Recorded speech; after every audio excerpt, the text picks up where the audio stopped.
All right, so what you're looking at right now is a live look at undocumented immigrants literally walking over from Piedras Negras to Eagle Pass. Right now we see about 4 or 5 undocumented immigrants from where I'm standing.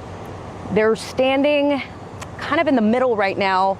I'm not sure exactly what you're seeing. I'll try to explain as best. They're hanging on to a pillar, but this is exactly the issue that the chief of police for Eagle Pass was talking about.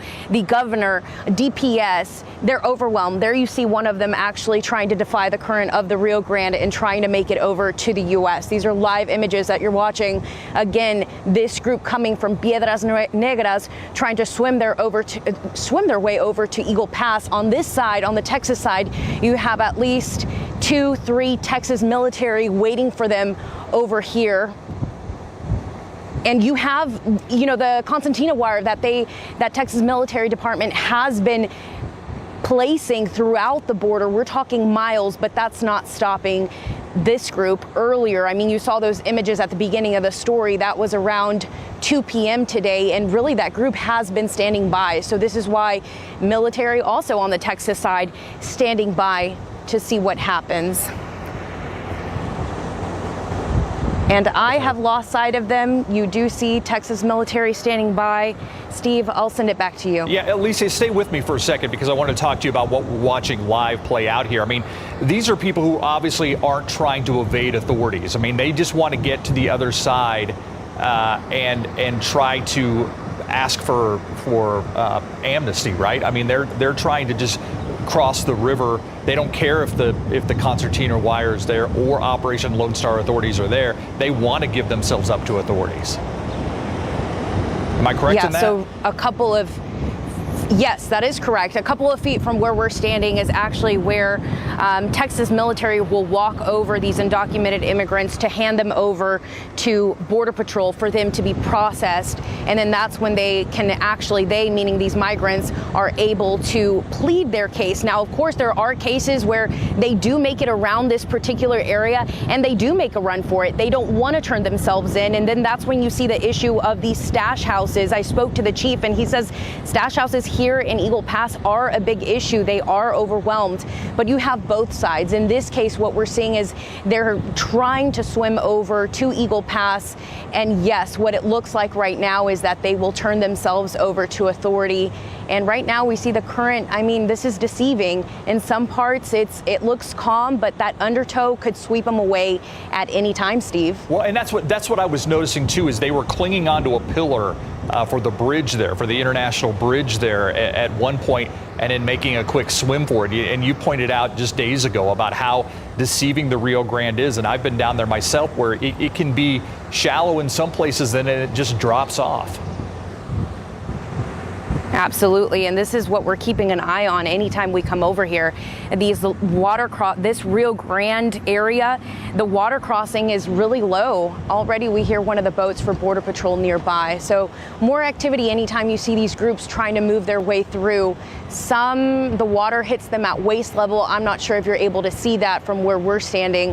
I can make a better idea of that, but again, it's unclear what can happen at any moment. And this is the risk that these people take. And, sometimes there's kids involved. In this case, we don't see any children, young people, yes, young men, but thankfully at this point, no children. And not only the strength of the water could be deceiving in this scenario, but maybe the entire scene that people are watching play out might be deceiving because it looks so calm.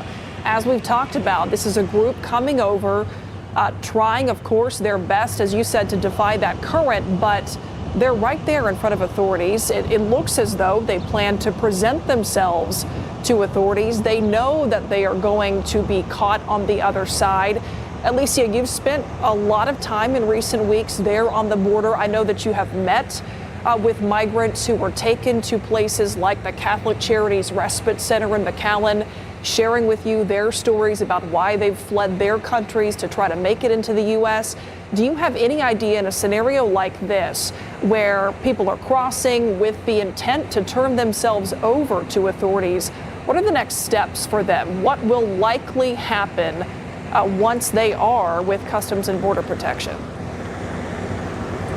The first thing, they're going to be processed. They have this database that has expanded over the years. So if they have tried to seek asylum in previous years, if their family member over here in the States have wanted to request them to come over in a legal route, all of that can help authorities process them in a faster way. Usually what we see is once they turn themselves over, Border Patrol is really quick to tell them to take off any shoelaces, any belts that they may have on them, just anything that could serve as a weapon. All that's put into a Ziploc bag. Usually that's turned over to them once they're let go, once they've been processed in that legal route through Border Patrol. And then comes, maybe some days of waiting. Right now it's unclear how much time it really takes for this processing through Border Patrol to work, because then we do hear that they're overwhelmed at many of these centers, right? And then after that is when they're able to be released to organizations like Catholic Charities,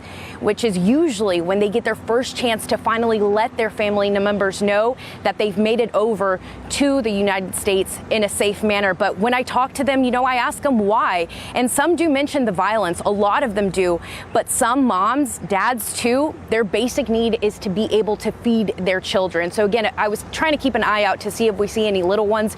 Usually they'll just, carry them. Fortunately, that's not the case with this group. Another thing that I want to point out, where we're standing is where Texas Military Department is as well. To my right, not very far, that's where Border Patrol is. So these groups know exactly where to turn themselves in. They didn't do a straight shot like they could have. They kind of moved diagonally to the right. And again, that's to be able to turn themselves over to Border Patrol. You're not able to see that station from where we're standing because of the high brush, but it's just past that bridge of railroad tracks to my right. Yeah, and this is something that we see, we talk to people in Eagle Pass and Del Rio and small communities like that. It's something that they see every day, what we just showed you live right here during the 6 o'clock news.